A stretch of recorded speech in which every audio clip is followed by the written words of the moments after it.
Assalamualaikum warahmatullahi wabarakatuh.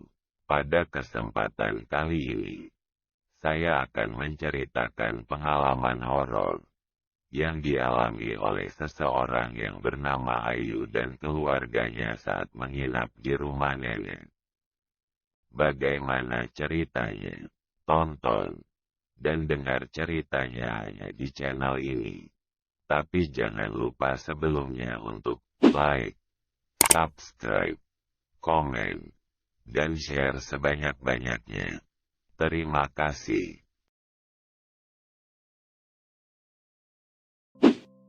Ini adalah kisah horor yang dialami oleh Ayu dan keluarganya saat menginap di rumah baru milik neneknya yang berada di salah satu kota di Jawa Barat.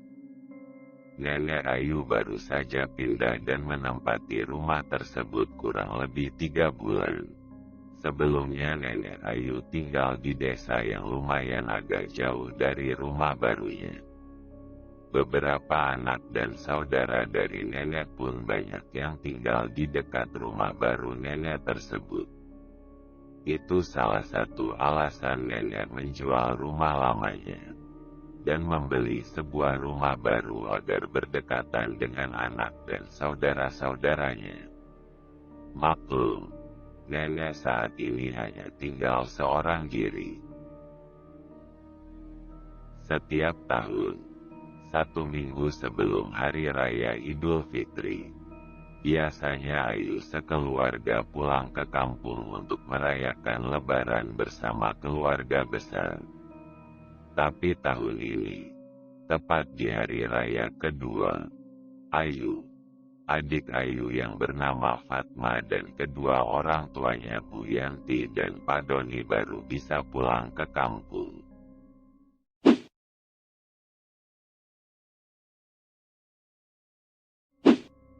Sekitar pukul 11 siang, di hari kedua Idul Fitri, Ayu sekeluarga sampai di rumah nenek. Seperti biasa, setelah berlebaran kepada nenek dan beristirahat sejenak, Ayu sekeluarga pun bersilaturahmi ke beberapa rumah saudara yang jaraknya tidak terlalu jauh dari rumah nenek. Sampai sekitar pukul 4 sore, Ayu sekeluarga pun kembali ke rumah nenek.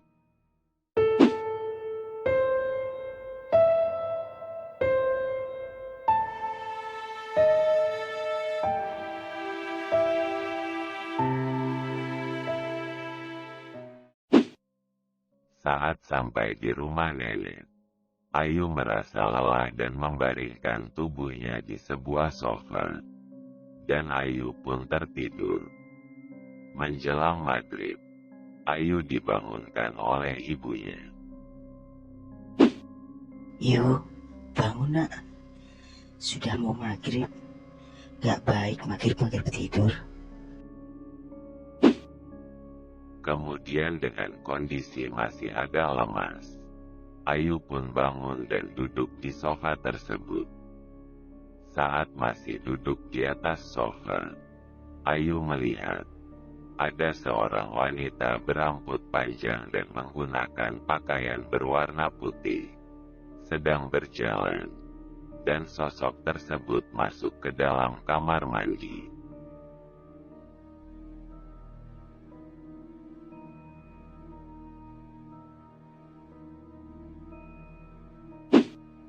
Ayu berpikir kalau wanita tersebut adalah Fatma, karena Fatma memiliki rambut lurus dan panjang. Tidak lama kemudian, dari dalam kamar tidur yang berada dekat dengan sofa tempat Ayu duduk, keluarlah Fatma. Ayu sedikit terkejut. Tapi di sini Ayu berpikir kalau dirinya salah lihat, karena pada saat itu Ayu baru saja bangun dari tidurnya.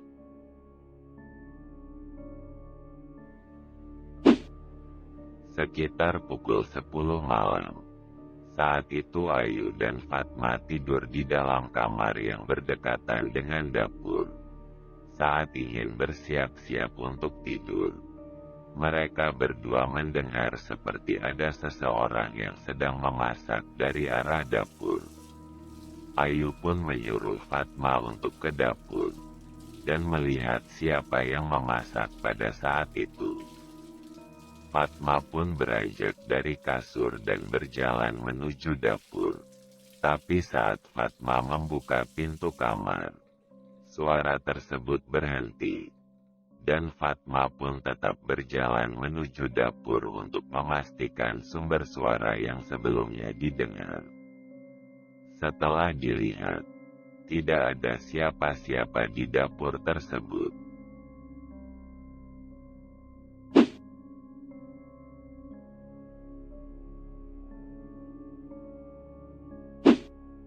Fatma pun kembali ke dalam kamar dan memberitahukan hal tersebut kepada Ayu.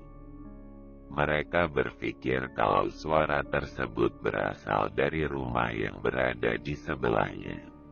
Sekitar kurang lebih pukul 2 malam, Ayu terbangun dari tidurnya karena hendak ke kamar mandi untuk buang air kecil. Setelah selesai buang air kecil, saat Ayu membuka pintu kamar mandi, Ayu melihat ada seseorang wanita yang sedang berdiri membelakanginya di sudut ruangan, tepatnya di dapur. Sontak Ayu saat itu sangat terkejut. Ayu pun melanjutkan langkahnya untuk menuju kamar tidur. Saat Ayu baru berjalan beberapa langkah, sosok tersebut membalikkan kepalanya menghadap ke arah Ayu, tanpa memutar tubuhnya. Dan dengan jelas Ayu melihat wajah dari sosok tersebut. Wajah dari sosok tersebut penuh luka, dan sosok tersebut menyeringai lebar.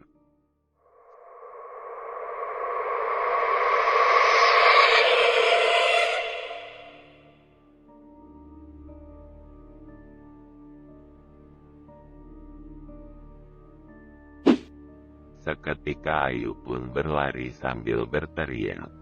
Mendengar teriakan dari Ayu, seisi rumah pun bangun dan menghampiri Ayu. Ayu pun menceritakan kejadian yang baru saja dialaminya kepada Pak Doni ayahnya. Setelah mendengar cerita dari Ayu, Pak Doni segera melihat ke arah dapur. Tetapi di sini Pak Doni tidak melihat ada siapa-siapa di dalam dapur. Setelah beberapa saat kemudian, Pak Doni pun menyuruh Ayu untuk tidur kembali.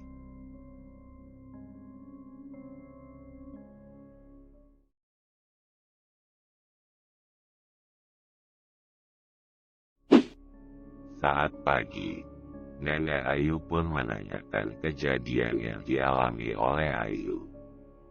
Di sini Nenek Ayu merasa aneh, karena selama 3 bulan tinggal di rumah tersebut, Nenek tidak pernah merasa ataupun mengalami kejadian-kejadian yang aneh. Hari itu, Ayu sekeluarga dan neneknya berkumpul di salah satu rumah kakak dari ayah Ayu, yang jaraknya tidak terlalu jauh dari rumah Nenek Ayu. Saat di rumah saudaranya tersebut, salah satu kakak sepupu Ayu yang bernama Wanto, berencana mengajak Ayu dan Fatma untuk berjalan-jalan ke alun-alun kota pada sore hari. Ayu dan Fatma pun mengiyakan ajakan sepupunya tersebut. Sekitar pukul 3 sore, Ayu dan Fatma pulang ke rumah nenek untuk mandi dan bersiap-siap. Saat itu, ayah, ibu dan nenek Ayu masih berada di rumah saudaranya tersebut. Ketika Ayu dan Fatma sudah berada di dalam rumah nenek, mereka berdua mendengar sesuatu dari arah kamar mandi. Mereka mendengar seperti ada seseorang yang sedang mandi di rumah nenek tersebut. Ayu dan Fatma saling menatap pada saat itu. Mereka berdua memberanikan diri untuk mendekati pintu kamar mandi, untuk memastikan apa yang mereka dengar itu tidak salah. Setelah jarak mereka dengan kamar mandi sudah dekat, benar saja, ada seseorang yang sedang menggunakan kamar mandi itu. Ayu pun mencoba mengetuk pintu kamar mandi, dan bertanya kepada seseorang yang sedang berada di dalam kamar mandi tersebut. Maaf, di dalam siapa ya? Mbak Asih, tunggu sebentar ya. Oh iya Mbak, maaf.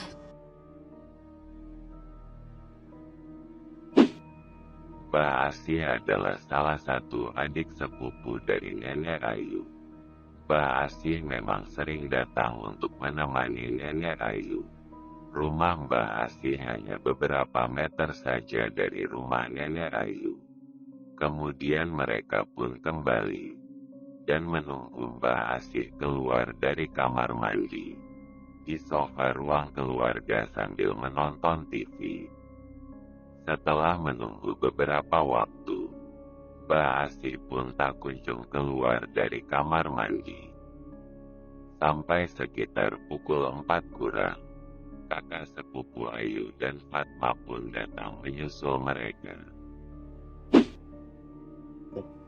Kok kalian belum siap?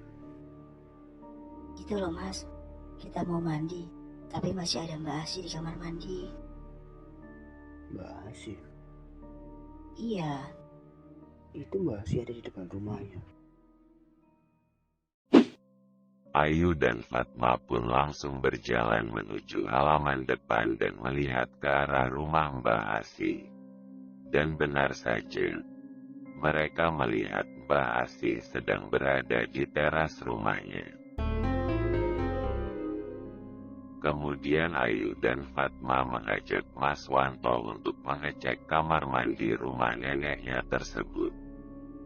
Saat melihat ke arah dalam kamar mandi, lantai dari kamar mandi tersebut kering. Tidak ada tanda-tanda kalau kamar mandi tersebut habis digunakan. Mas Wanto di sini merasa bingung melihat tingkah laku adik-adik sepupunya. Ayu pun menceritakan kejadian yang baru saja dialaminya oleh Mas Wanto.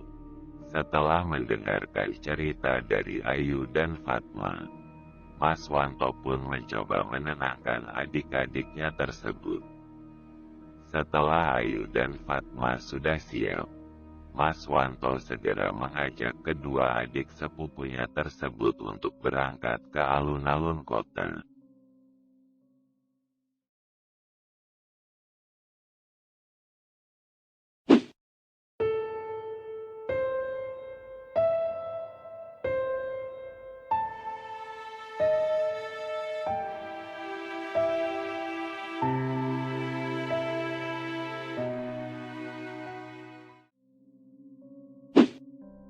Saat sudah berada di alun-alun kota, setelah berjalan-jalan mengelilingi daerah tersebut, Mas Wanto mengajak mereka untuk makan di sebuah warung makan yang menyediakan makanan khas dari daerah tersebut.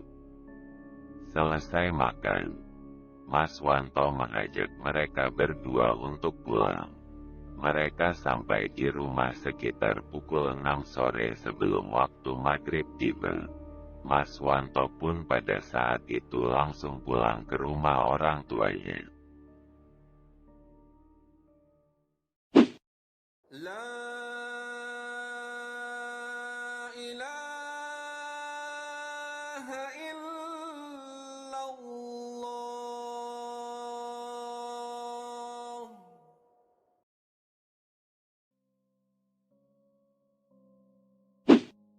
Setelah selesai melaksanakan sholat maghrib, Ayu dan Fatma menceritakan kejadian yang dialami mereka pada sore tadi kepada ibu dan ayahnya. Mendengar cerita dari kedua anaknya, ayah dan ibu mereka pun tidak terlalu menanggapinya. Mereka berpikir kalau Ayu dan Fatma hanya melebih-lebihkan ceritanya. Tidak lama kemudian, ada beberapa saudara dari Pak Doni yang datang ke rumah nenek. Mereka semua berkumpul di ruang tamu dan bercerita-cerita.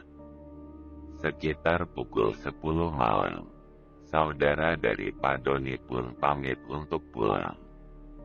Ayu dan Fatma pun membantu nenek dan Bu Yanti untuk membereskan ruang tamu tersebut.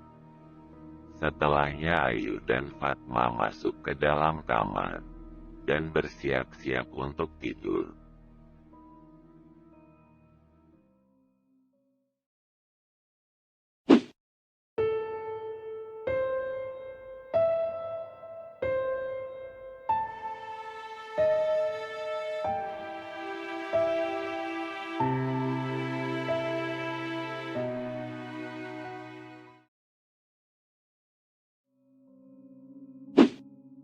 Saat di kamar, sambil memainkan ponselnya, Ayu dan Fatma kembali membahas kejadian yang mereka alami di sore harinya.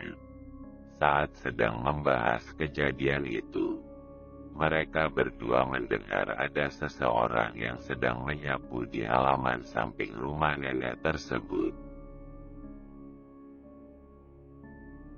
Tepat di sebelah luar jendela dari kamar mereka berdua, terdapat beberapa pohon yang cukup besar.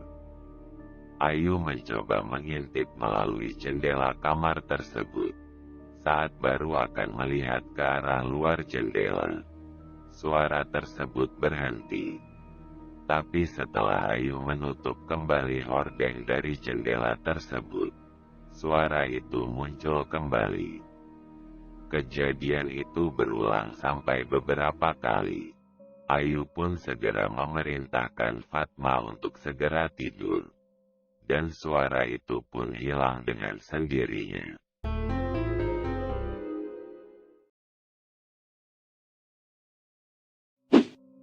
Saat sudah terlelap, Ayu merasakan ada sesuatu di atas tubuhnya.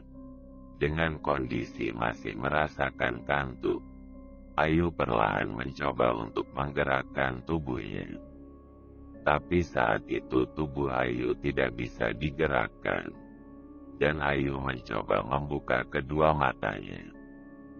Saat Ayu membuka kedua matanya, Ayu sangat terkejut. Karena yang Ayu lihat pada saat itu ada satu sosok yang sudah berada di atasnya. Wajah dari Ayu dan sosok tersebut hanya berjarak kurang lebih 1 jengkal. Ayu berusaha untuk teriak, tapi lagi-lagi mulut dari Ayu tidak bisa digerakkan. Seketika Ayu pun pingsan.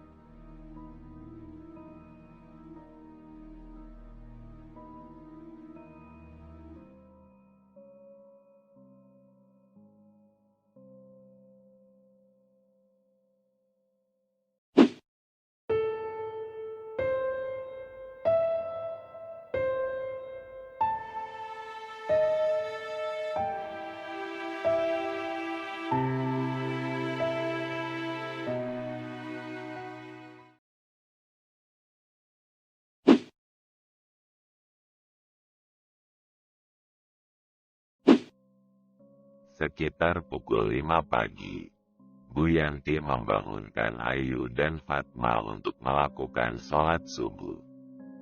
Fatma yang mendengar suara ibunya pun langsung bangun dan beranjak dari tempat tidur. Tapi di sini Ayu tidak juga terbangun. Bu Yanti pun mencoba membangunkan Ayu dengan mengusap-usap pipi Ayu. Saat mengusap pipi Ayu, Bu Yanti merasa tubuh dari Ayu terasa panas, seperti sedang demam tinggi. Bu Yanti pun memanggil suaminya untuk melihat kondisi Ayu. Pak, kayaknya Ayu sakit deh. Pak Doni pun mencoba memegang kening dari Ayu. Loh, tadi malam baik-baik saja. Kasih obat dulu, Bu. Kalau panasnya tidak turun, Kita bawa ke dokter. Bu Yanti berusaha membangunkan Ayu. Selang beberapa saat, Ayu pun terbangun. Kondisi Ayu benar-benar lemas. Setelah dibuatkan sarapan dan memakan beberapa sendok bubur, Ayu pun meminum obat yang memang sudah dipersiapkan oleh ibunya. Sekitar kurang lebih jam 11 siang. Demam yang dialami Ayu tidak ada perubahan. Pak Doni dan Bu Yanti pun membawa Ayu ke sebuah klinik yang ada di kota.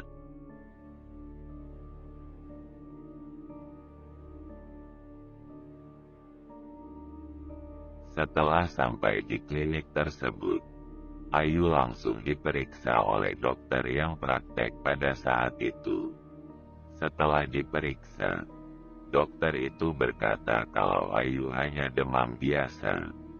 Setelahnya dokter tersebut membuatkan beberapa resep obat yang nantinya harus diminum oleh Ayu. Mereka kembali ke rumah nenek sekitar pukul 1 siang.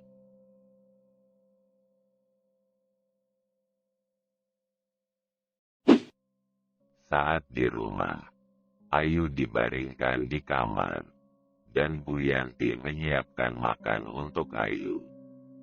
Karena obat yang diberikan oleh dokter tersebut harus diminum setelah makan, Ayu pun makan dengan disuapi oleh ibunya. Saat sedang menemani dan menyuapi Ayu makan, Bu Yanti bertanya kepada Ayu,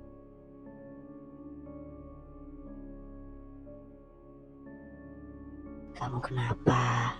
Kok tiba-tiba sakit begini?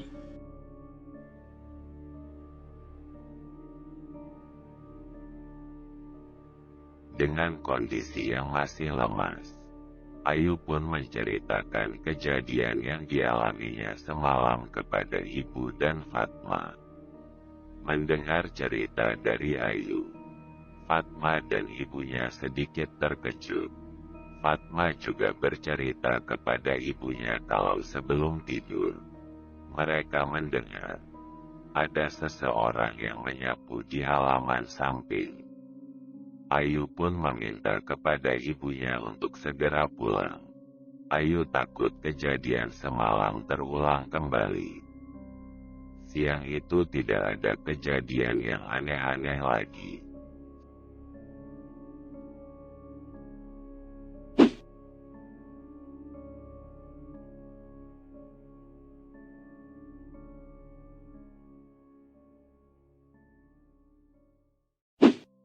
Singkat cerita, pada malam harinya, saat itu kondisi Ayu masih belum membaik. Ayu tidur dengan ditemani oleh ibunya, dan Fatma tidur bersama ayahnya. Saat sedang tertidur pulas, Fatma tiba-tiba terbangun, karena Fatma mendengar ada yang mengetuk-ngetuk pintu kamarnya.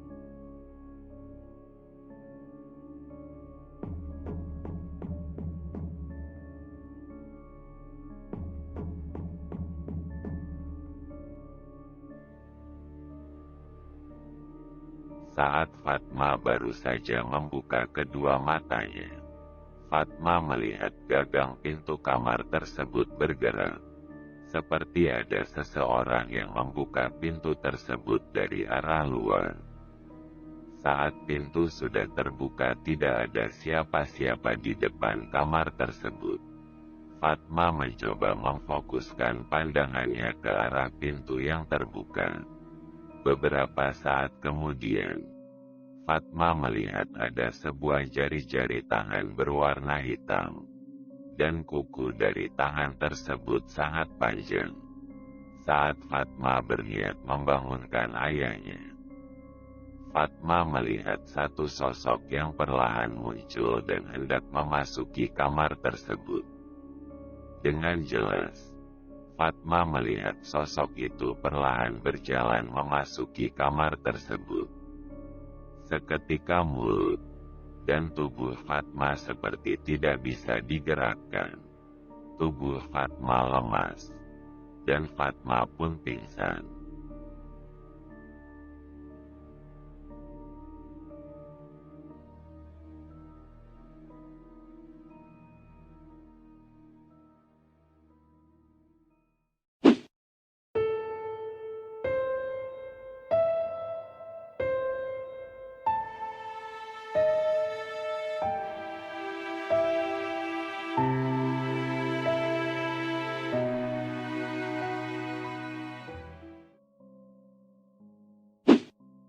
Berbeda dengan kakaknya, saat menjelang subuh, seperti biasa, Fatma mendengar suara ibunya yang sedang membangunkan ayahnya untuk melaksanakan sholat subuh. Seketika Fatma pun terbangun, dan duduk di atas kasur. Lalu menceritakan kejadian yang dialaminya semalam kepada ibunya. Karena masih merasa ketakutan, Fatma pun bercerita dengan menangis.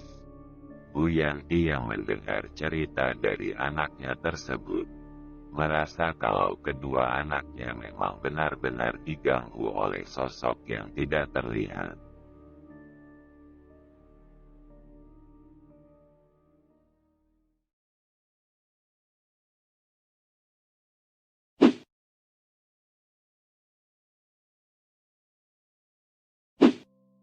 Hari itu, sikap Fatma pun sedikit berubah. Fatma terlihat tidak banyak bicara, dan Fatma tidak berani melakukan aktivitas seorang diri. Keadaan Ayu pun masih belum ada perubahan.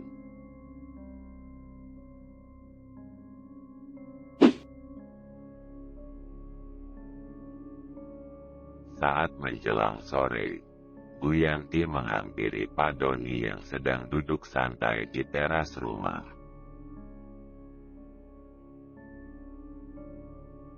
Pak, melihat kondisi anak-anak, apa tidak sebaiknya kita pulang saja?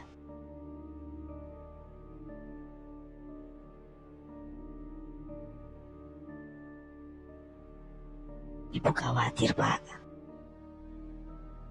Nanti Bapak pikirkan dulu, Bu. Kalaupun pulang, tidak bisa tiba-tiba seperti ini.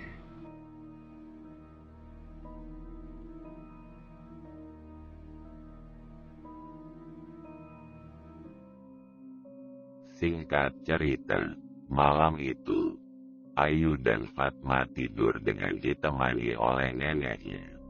Dan Bu Yanti tidur bersama Pak Doni di kamar yang sebelumnya Ayu dan Fatma tempati. Sekitar pukul 1 malam, Bu Yanti terbangun dari tidurnya karena mendengar seperti ada seseorang yang sedang mandi. Karena kamar tersebut sangat dekat dengan kamar mandi, Bu Yanti dengan sangat jelas mendengar suara tersebut. Bu Yanti pun segera membangunkan Pak Doni. Pak, bangun dulu. Ada apa, Bu? Coba Bapak dengar deh. Siapa yang mandi malam-malam begini, Bu? Ya nggak tahu. Coba kita lihat, Pak.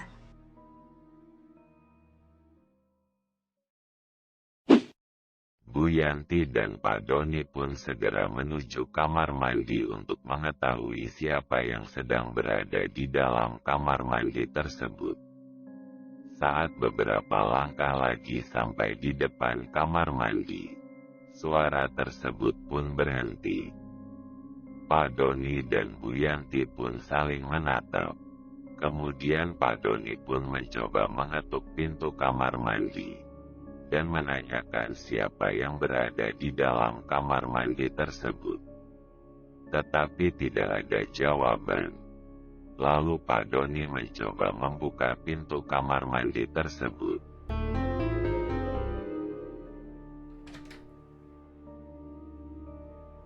Setelah pintu terbuka, tidak ada siapa-siapa di dalam kamar mandi itu. Lantai dari kamar mandi itu pun juga kering. Akan tetapi gayung dan air yang berada di dalam bak mandi tersebut bergerak-gerak, seperti baru saja digunakan seseorang. Mereka kembali saling menatap. Kemudian Bu Yanti pun menarik tangan dari Pak Doni untuk meninggalkan kamar mandi tersebut. Setelahnya Bu Yanti pun berkata kepada Pak Doni, Bapak lihat sendiri kan?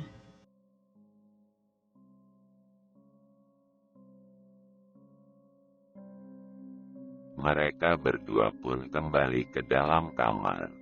Pak Doni menyuruh Bu Yanti untuk tidur kembali. Beberapa saat kemudian, belum hilang rasa ketakutan dan khawatir karena kejadian sebelumnya.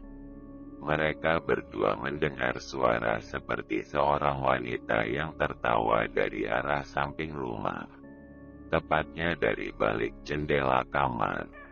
Karena penasaran, Pak Doni pun mencoba melihat ke arah luar jendela, dengan sedikit membuka hordeng yang menutupi jendela tersebut.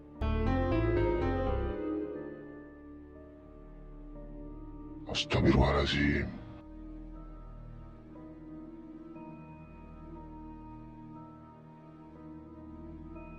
Di sini Pak Doni melihat ada sosok perempuan yang sedang berdiri di antara beberapa pohon. Sosok tersebut sangat menyeramkan. Ada apa, Pak? Karena tidak mau membuat istrinya menjadi semakin ketakutan. Saat itu Pak Doni tidak langsung menceritakan apa yang dilihatnya kepada Bu Yanti. Enggak, Bu. Sudah, tidur saja.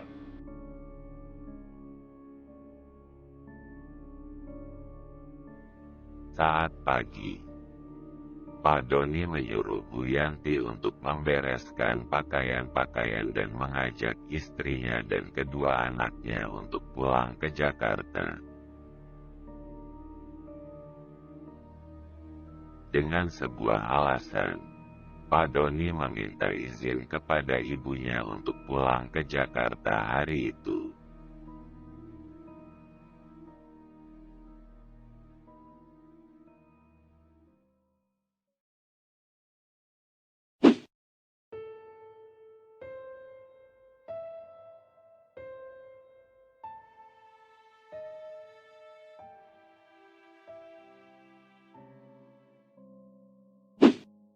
Sebenarnya, Pak Doni ingin mengajak ibunya tersebut untuk ikut ke Jakarta. Akan tetapi, ibu dari Pak Doni menolaknya. Singkat cerita, sekitar pukul 1 siang dan setelah pamit kepada seluruh keluarga, Pak Doni dan keluarga pun kembali ke Jakarta. Saat di perjalanan, Pak Doni menceritakan kejadian yang dialaminya kepada Bu Yanti. Saat Pak Doni melihat sosok perempuan menyeramkan yang ada di kebun samping rumah ibunya tersebut, Bu Yanti pun sangat terkejut mendengarnya.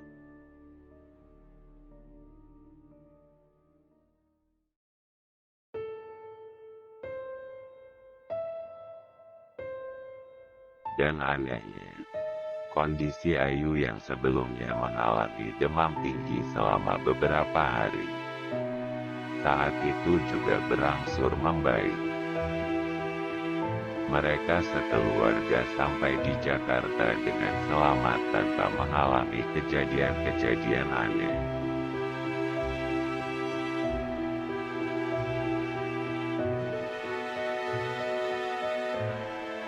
Sekian dulu cerita horor dari saya ini. Sampai berjumpa lagi pada cerita horor selanjutnya. Dukung terus channel ini. Terima kasih. Assalamualaikum warahmatullahi wabarakatuh.